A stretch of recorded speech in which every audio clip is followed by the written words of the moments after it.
gracias, amigos de Voz para el Cambio, por permanecer ahí luego de esta pincelada histórica que hemos hecho acerca de un hermano, un amigo ido a destiempo en el distrito municipal El Rosario, Candé.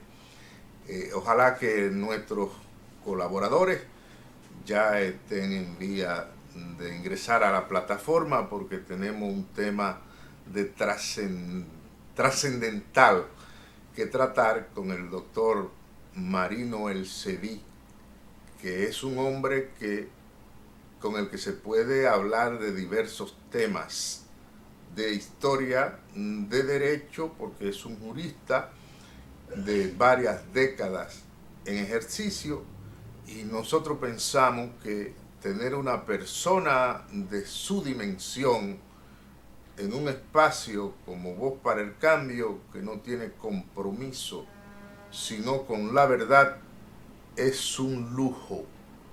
Es un lujo porque Marino Elcedí analiza los temas sin cortapisa, solamente apegado a lo que él considera que es la verdad. Y entonces, en el día de hoy, nosotros tenemos la responsabilidad de poder ver temas que son de principalía. Buenos días, Marino Elcedí, por aceptar la invitación de Voz para el Cambio. Buenos días, gracias por tu invitación y sobre todo a todos los amigos que nos escuchan en forma directa y diferida por este programa Voz para el Cambio. Yo diría, Marino, que tal vez usted es el jurista de la República Dominicana que más duro le ha dado la confesión del presidente de la Suprema Corte de Justicia cuando admitió en público, en el último discurso por la festividad del Día del Poder Judicial, de que en la República Dominicana hay 16,000 dominicanos que no han tenido juicio, que están olvidados, que están como si fuera en un almacén de sacos, de aquellos sacos de chanchan que habían antes. Yo no sé si usted lo conoció, porque los hombres del pueblo no conocen tanto como los del campo, cosas rústicas. En ese sentido, sabemos. Nos gustaría ver su valoración. ¿Qué es lo que ha ocurrido? ¿Por qué tenemos un atasco en la República Dominicana en el Poder Judicial? Mira, es cierto, para nosotros, no para mí solo, sino para muchos colegas que hemos comentado el pasado discurso del presidente de la Suprema Corte de Justicia, donde él mismo denuncia la ineficiencia, la incapacidad de esta justicia de furgón que tenemos en la principal provincia de la República, es decir, en la provincia de Santo Domingo, donde para juzgar a un ciudadano se le juzga en un furgón.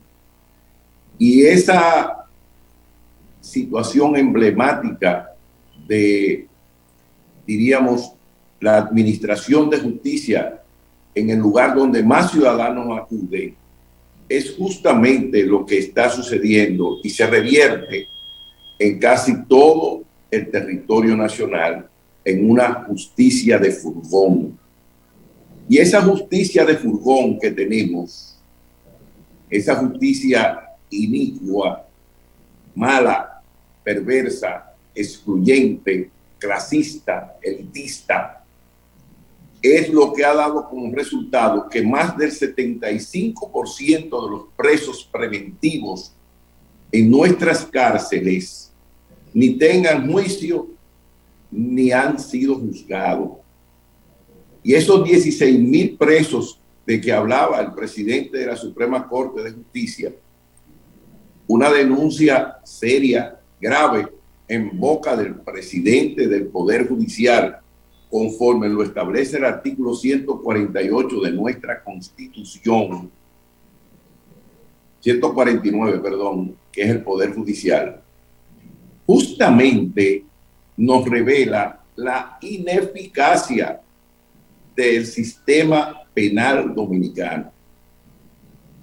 Yo pienso que eso debió traer consecuencias como el cierre de la escuela de la magistratura, el cierre de la escuela del Ministerio Público.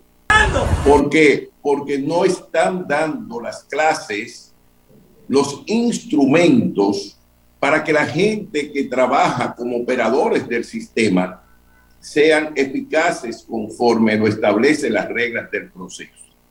¿Y cuáles son las reglas del proceso? El artículo 69 de nuestra Constitución es la norma fundamental.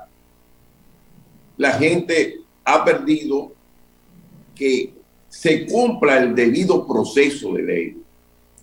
Y se lo dice alguien que en la Universidad Autónoma de Santo Domingo, en un posgrado de Derecho Penal que se hizo en aquel entonces, 1993, más o menos, postuló su tesis sobre el debido proceso cuando no existía esta Constitución del 2010, junto con abogados prominentes como el doctor Jesús Félix, hoy viceministro de Interior y Policía, como Sergio Tulio Castaño, hoy presidente director de Finjus, como la doctora Paniagua, una abogada prominente de un gran éxito profesional de la oficina del doctor Antoliano Peralta, hoy procurador general, hoy consultor jurídico del Poder Ejecutivo.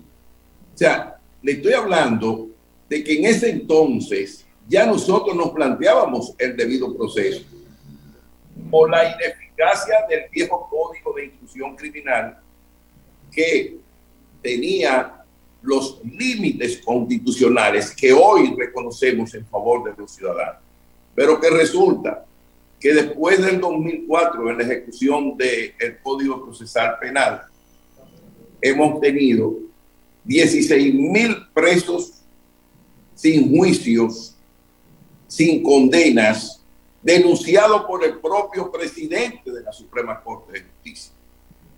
Claro, con esto se ha querido hacer mutis.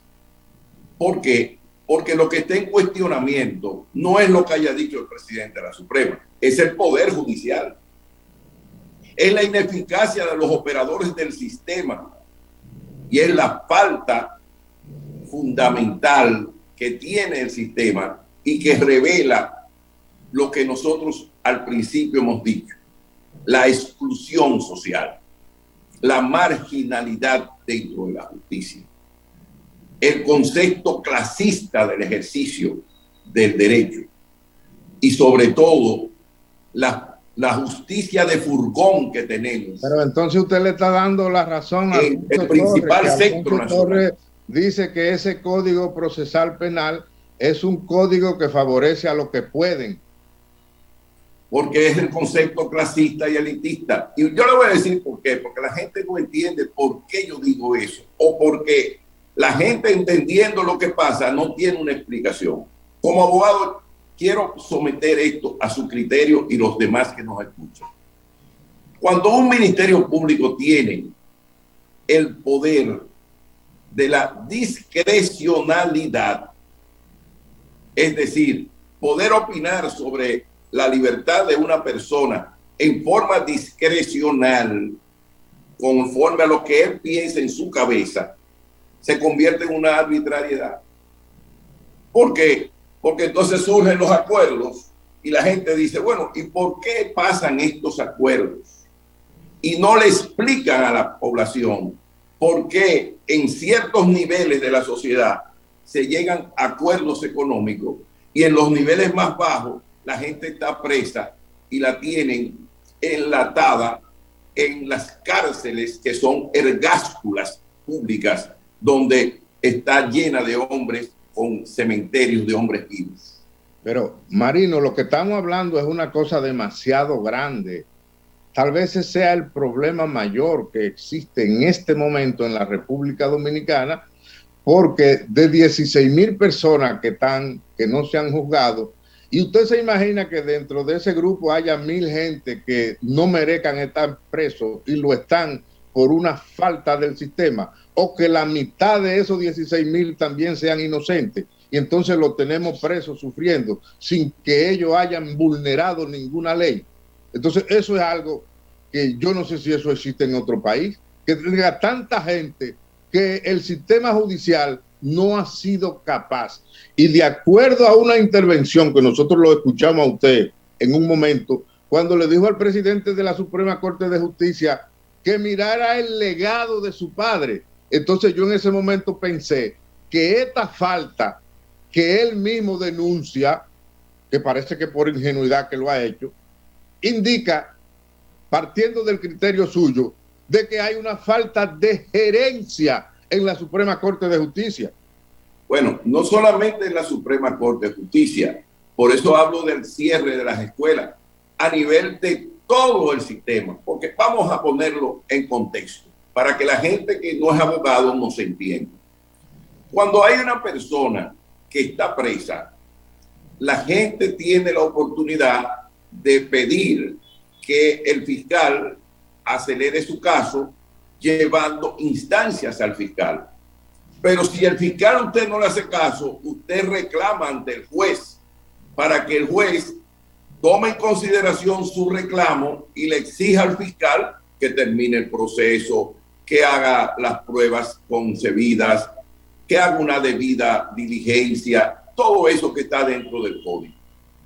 Pero cuando usted es condenado, hay un juez control, que es el juez de la ejecución de la pena. ¿Para qué sirven esos jueces con toda esa gente presa si son gente condenada? Pero como no son condenadas, porque los 16,000, es decir, el 75% de la gente no es condenada, entonces el tema ya no está fundamentalmente en el juez de la ejecución de la pena. Porque tienen una condena social, tienen una condena social. Bueno, pero no hay una pena jurídica que le dé capacidad de apoderamiento a este juez. ¿Dónde está la traba? Entre el fiscal y los jueces, que por lo regular son los jueces de instrucción. Ahora, ¿dónde está la falla del sistema? Nosotros teníamos la institución del habeas corpus, y el habeas corpus era un reclamo frente al sistema de un ciudadano que le decía: estoy preso y no hay indicios graves, serios y concordantes que hagan presumir la culpabilidad por la cual yo estoy preso. Y lo sometía a un juez de los habeas corpus. Pero con el nuevo Código de Procedimiento Penal, el artículo 381 en la parte infine excluye la posibilidad de ese recurso constitucional, a tal forma que por eso los abogados no podemos ejercer ese discurso debido a que cerraron la posibilidad del habeas corpus, como antiguamente se hizo con la ley 160 en el año de 1967, cuando se limitó el habeas corpus y se limitaron los artículos 1, 3, 7, 9 y 11 y 13, que fue, por cierto, mi tesis de universidad, mi tesis de grado para yo ser abogado. Ahora, ¿qué es lo que sucede? El país está conmovido y han ahogado esa información y han ahogado esa declaración del presidente de la Suprema Corte de Justicia a través de una conducta mediática, porque, primero, porque no lo entienden y no saben cómo denunciar o contradecir a ese poder. Y segundo, porque es un fracaso del equilibrio que Montesquieu nos estableció en los poderes del Estado: el poder legislativo, el poder judicial y el poder ejecutivo. El poder judicial ha colapsado, y ha colapsado por la falta de capacidad de los operadores del sistema. Y el tema no está solamente en la Suprema Corte de Justicia como gerente. El tema está en los operadores que a diario ejercen la función de jueces y fiscales. Pero más aún, el tema también es estructural. El tema es de concepción ideológica. La gente percibe yo diría, que para Marino también, que tiene que ver con una concepción política, porque a la Suprema Corte de Justicia, los últimos presidentes que han ido han sido de los comités centrales y de los comités políticos de los partidos políticos. Allí no ha estado yendo, sí, don Mariano era un jurista puro, pero fue a cumplir una función política. Bueno, pero eso pasa en Estados Unidos. Cuando usted ve que los presidentes nombran a quienes o a los jueces que son de su partido. Ahora, después que estén ahí, ellos tienen que ejercer la función de juez, porque tampoco nosotros no podemos estar aquí rasgando la vestidura y no saber que eso pasa en casi todo el continente. Sí, pero lo que pasó con el senador de Baní, Hipólito Mejía, eso no fue de un jurista, eso fue de un político. Bueno, pero ya esas son particularidades. Bueno, en Voz por el Cambio nos acostumbramos a ver todo lo que hay en el sistema para que la gente lo pueda entender. Para que lo vea. Pero vamos, por ejemplo, al tema de cosas particulares. Usted hoy tiene el caso de Odebrecht. Se está juzgando a 2 de los que quedaron en los tribunales. Pero ¿qué pasa? Que el juicio no se puede retrotraer al principio porque ya solamente está limitado a lo que dio la sentencia de primer grado. Entonces estamos juzgando al señor Ángel Rondón. ¿Por qué? Porque él le dio un dinero a alguien, pero ¿dónde está el que se lo dio? ¿Dónde está el sobornado? Estamos juzgando a Víctor Díaz Rúa porque tiene una casa en La Romana y porque sobornó. ¿Dónde están los sobornados de Víctor Díaz Rúa? Entonces estamos abocados a que el tribunal los descargue. ¿Por qué? Porque no se dan los elementos constitutivos de la infracción. Pero lo que es lo que se ha pedido, la teoría del derecho. Para que se caiga. Exactamente. Pero eso fue hecho de mala fe. No, de mala fe no. Eso fue mal instrumentado. Las dos cosas. Y los jueces no tienen otra alternativa de que juzgar lo que le lleven. Tan sencillo como eso. No, a los jueces no se pueden juzgar porque hagan una administración que no se corresponda con la necesidad de la sociedad, porque le llevaron un expediente para que se caiga. Correcto. Ahora, ¿qué es lo que sucede también en otro orden de ideas? ¿Qué es más importante? La concepción ideológica de la que usted hablaba. El concepto de que la libertad es la regla y la excepción es estar preso. Aquí la política es del tránquenlo. Y la gente se ha acostumbrado que cuando sucede un crimen, 18 años para investigar. Una mentira. Porque usted y todos los abogados que me escuchan saben que cuando un juez le otorga a un fiscal 18 meses para investigar, cada 3 meses hay que hacer una revisión de la medida de coerción. Obligatoria, ni siquiera porque no, obligatoria porque lo dice la ley. Pero ¿cuál es la concepción? No, tiene que estar preso, porque el concepto es tránquenlo y después investigue. Pero es distinto al Marino, pero parece que esos 18,000 que están presos sin que sean juzgados, parece que a eso no se le está revisando esa medida. Porque los operadores del sistema no sirven. Porque los operadores del sistema hay que cambiarlo a todos. Usted estudió en el Ministerio Público para ser fiscal. Usted sería un gran fiscal del distrito, un gran fiscal de la provincia, por su humanidad, por sus conceptos decentes y honrados que usted tiene de vida. No me meta por ahí porque tengo informes de unos fiscales que se han robado unos terrenos en la provincia de Santo Domingo. No nos metamos en eso. Bueno, pero no quiero meterme tampoco en eso. Yo lo que no es un asunto particular. Lo que le quiero decir es que Miriam Germán no estudió en la Escuela de la Magistratura. Mariano Germán no estudió en la Escuela de la Magistratura. Rafael Vázquez no estudió en la Escuela de la Magistratura. Samuel no estudió en la Escuela de la Magistratura. Lo que pasa es que hemos creado esas escuelas que han sido ineficientes, incapaces. Y eso hay que retornarlo a la Universidad Autónoma de Santo Domingo. El que quiera ser juez, que vaya a la universidad y aprenda allí. Y dejemos esa cofradía, porque las escuelas de derecho extrauniversitarias, como son la Escuela de la Magistratura y la Escuela de la Fiscalía del Ministerio Público han creado grupos junto con algo muy interesante que hay que denunciar y que el Colegio de Abogados le hemos dicho eso a casi todos los candidatos, pero no nos hacen caso porque ellos lamentablemente tienen una vida política. ¿Cómo es posible que la Defensoría Pública tenga casi el 82% de los casos penales? Estamos como si fuese en un régimen totalmente hay un monopolio dictatorial. No, eso es propio de la dictadura. Si no, yo te pongo un abogado, pero un abogado del Estado, pagado por el Estado, con los criterios propios del Estado para mantener su trabajo. Son eficientes, etcétera, muy amigos de los jueces de primera instancia, muy amigos de los fiscales, pero es una claque que se creó. Se creó una cofradía y esa cofradía ha fracasado en el sistema penal. Y por eso yo siempre he postulado, y lo dije no ahora, no, hace 2 años, cierren la escuela del Ministerio Público, cierren la escuela de la magistratura y abran la posibilidad de que cualquier ciudadano que estudió derecho por concurso llegue a esas posiciones.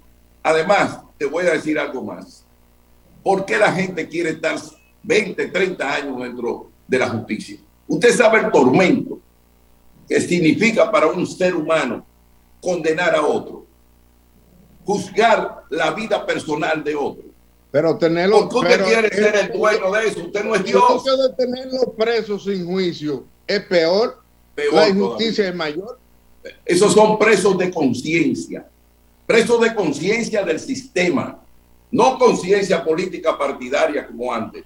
Presos de conciencia del sistema. De un sistema. Decir que es por falta de capacidad. Correcto. De los operadores del sistema. Correcto.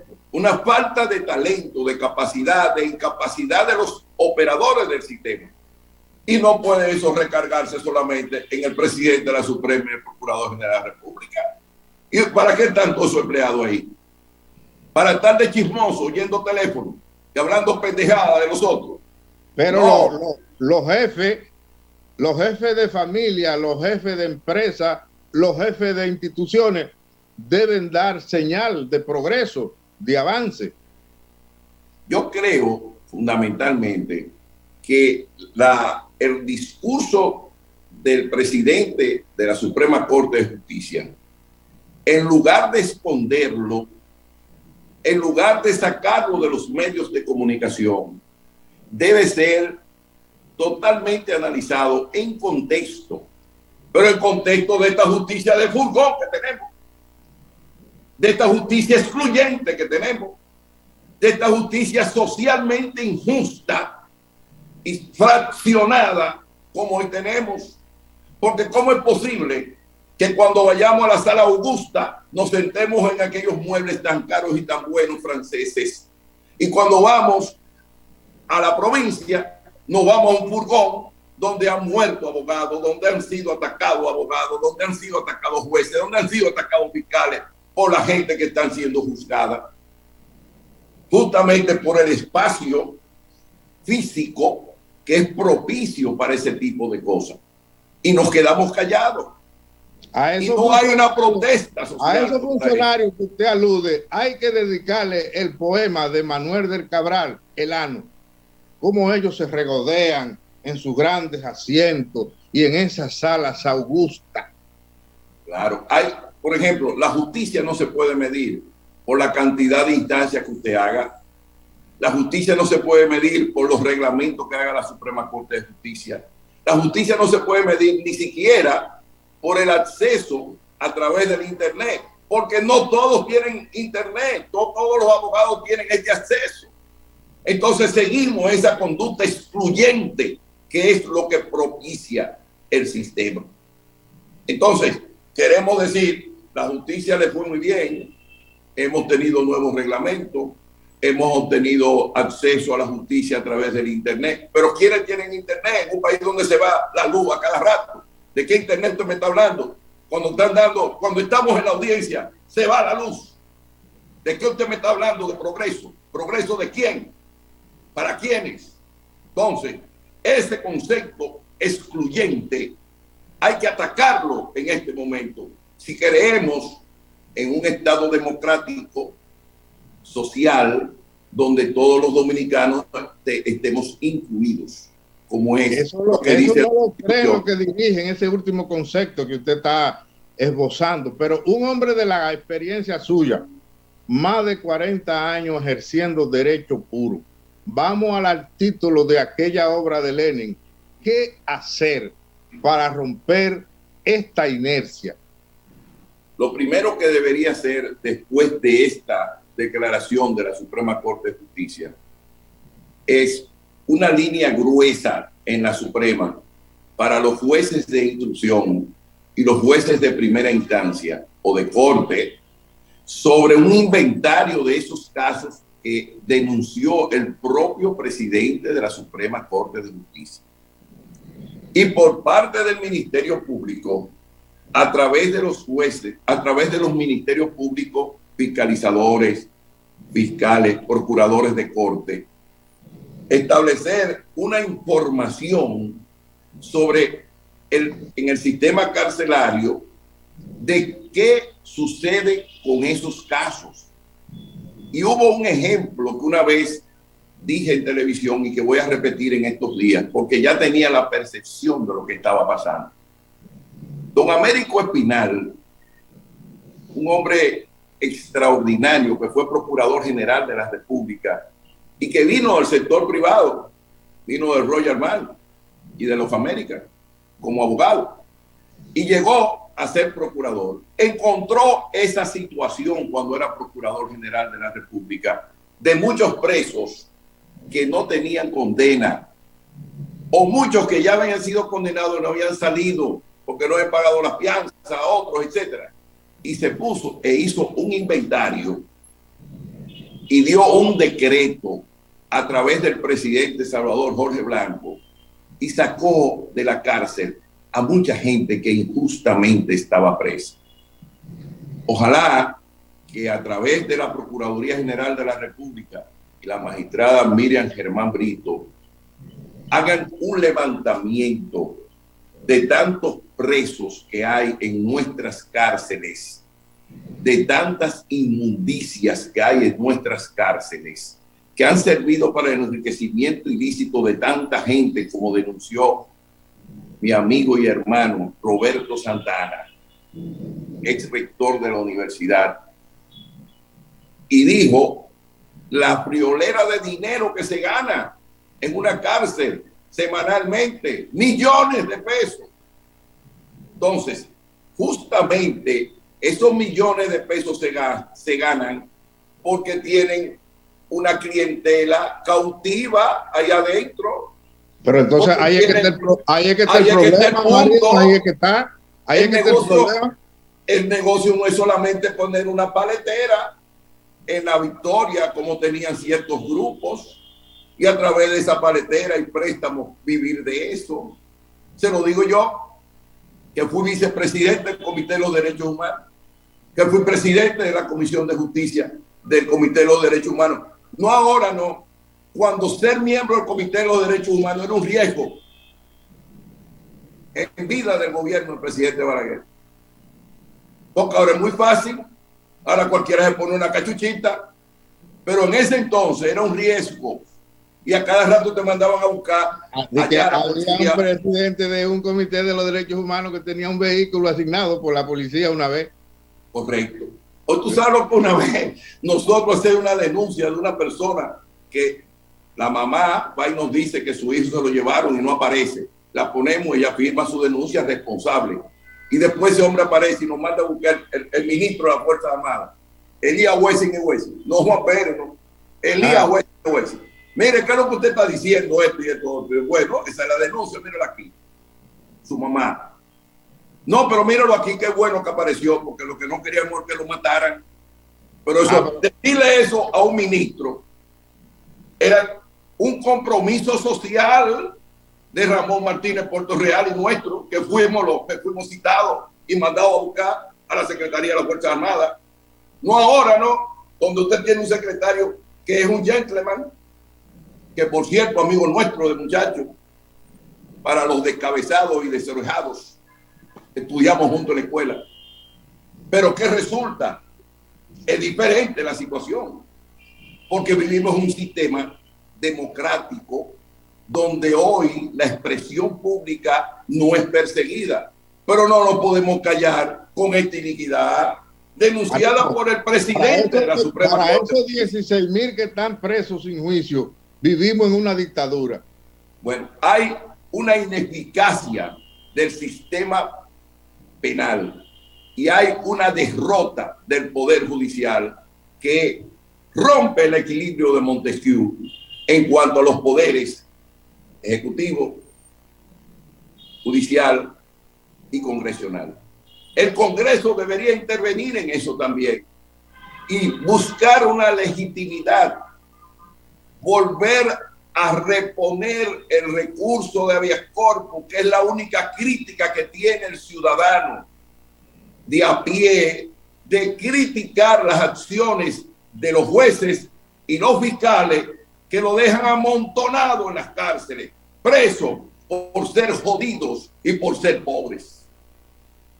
Qué lamentable. Le cedemos el espacio, Marino, para que ya haga un último resumen de su participación, porque ya el espacio tiene otro compromiso. Nos gustaría estar hablando todo el día, porque usted es un hombre claro y que dice la cosa como la cree y como la siente. Pienso que este es un gran momento para una gran reflexión frente al Poder Judicial. Creo que los actores del sistema deben comprometerse con una posibilidad de adecentar el Poder Judicial. Es una buena oportunidad para revisar la ley del Consejo Superior del Ministerio Público. Es una buena oportunidad para revisar la ley orgánica del Ministerio Público. Es una buena oportunidad para revisar la ley 138 del año 2011 sobre el Consejo Nacional de la Magistratura. Creo que debemos evitar los privilegios, pero más aún, no podemos seguir pensando que para juzgar a un ciudadano, primero hay que hacerlo preso, porque ese es un concepto de la Edad Media. Contra eso fue que luchamos durante tantos años. Y ese fue el punto fundamental de la Revolución Francesa. La libertad como regla y la excepción era estar preso. Estamos retrotrayéndonos a los conceptos hitlerianos, a la presunción de que el Estado social debe ser protegido y que el individuo debe ser preso y aislado en lo que se le juzga. Ese es el concepto que debemos combatir. Este código tiene múltiples actuaciones por parte de los fiscales para llegar a acuerdos, ya que el artículo 2 del Código de Procedimiento Penal establece que el juicio penal es el último ratio. Por tanto, podemos hacer acuerdos.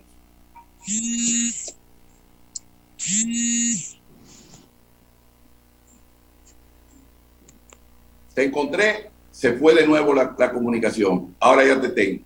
Con esto termino. Ojalá que esta denuncia del presidente de la Suprema Corte de Justicia sea una gran reflexión a lo interno y que podamos operar con decisiones saludables que aporten valores nobles de convivencia a la ciudadanía. Muchas gracias, doctor Marino El Cedí. Voz para el Cambio agradece su participación porque ha sido bastante clara. Así que gracias y nos despedimos, y Voz para el Cambio continúa con otra propuesta. Viene Alfonso Torres Ulloa. Gracias.